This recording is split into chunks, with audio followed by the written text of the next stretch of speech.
ಕೊಟ್ಟ ಮೇಲೆ ಉತ್ತಮಾಧಿಕಾರಿಯಾದವನಿಗೆ ಆ ವಾಕ್ಯಾರ್ಥವನ್ನು ಅನುಭವ ನೋಡ್ಕೊಂಡ್ಮೇಲೆ ಮತ್ತೆ ಆತ್ಮ ವಿಷಯದಲ್ಲಿ ಸಂದೇಹ ಬರೋಲ್ಲ.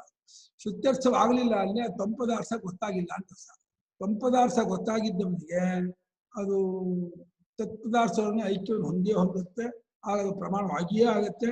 ಯಾವ ಸಂದೇಹವೂ ಬರುವುದಿಲ್ಲ. ತದ್ವಚ ಆ ಶ್ರುತಿಯ ವಾಕ್ಯವು ಆತ್ಮವಿಮುಕ್ತತ್ವ ಪ್ರತ್ಯಾಯೈತಿ. ಆತ್ಮನು ಎಲ್ಲಾ ತರಹದ ಬಂಧನಗಳು ಬಿಡುಗಡೆ ಹೊಂದಿದ್ದಾನೆ ಎಂಬುದನ್ನು ತಿಳಿಸ್ಕೊಡ್ತಾ ಇದೆ.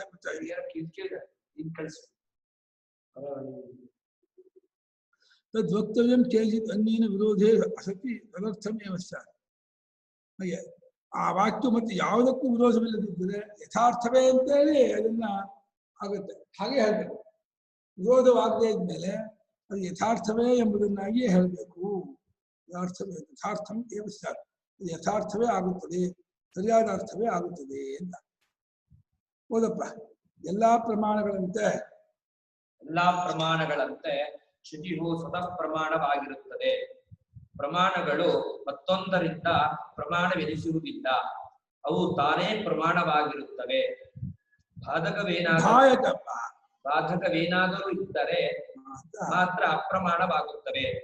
ಹೀಗಿರುವುದರಿಂದ ಶ್ರುತಿಯು ತನ್ನ ವಿಷಯಕ್ಕೆ ಏತಕ್ಕೆ ತಿಳಿಸುತ್ತದೆ, ವಿಷಯವನ್ನು ಏತಕ್ಕೆ ತಿಳಿಸುತ್ತದೆ ಎಂಬ ಶಂಕೆಯು ಹುಟ್ಟುವಂತಿಲ್ಲ.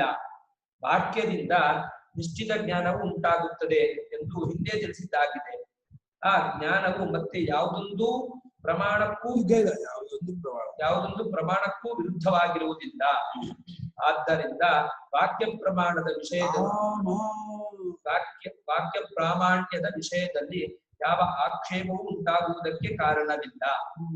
ಇದು ಅಲ್ಲದೆ ಯಾವುದೊಂದನ್ನು ತಿಳಿದರೆ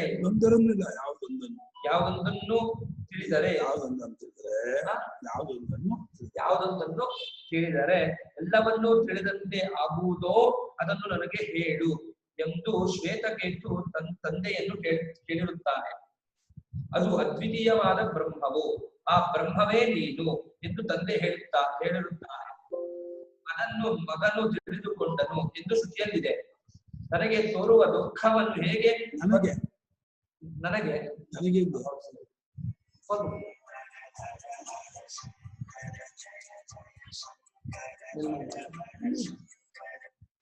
ಹೇಳಿ ಪ್ರಸನ್ನ ಇವರ ಕೇಳಿಸ್ತಾ ಇದಕ್ಕೆ ಕೇಳಿಸ್ತಾ ಇದೆಯಾ?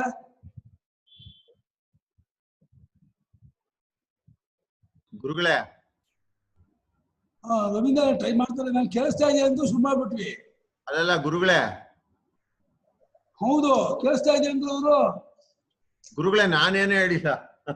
ನೀವಲ್ಲ ಇವರು ಯಾರು ಕೆಲವರು ಕೇಳಿಸ್ತದೆ ಗುರುಗಳೇ. ಡಿಸ್ಕನೆಕ್ಟ್ ಮಾಡ್ಬಿಟ್ಟು ರಾಮರಾವ್ ಸೊಸೆ ಆಮೇಲೆ ಇನ್ನೊಬ್ರು ಯಾರು ಹೇಳ್ದಪ್ಪ. ನಂಗೂ ಕೇಳಿಸ್ತಾ ಇದೆ ಚೆನ್ನಾಗಿ. ಯಾರಿಗೆ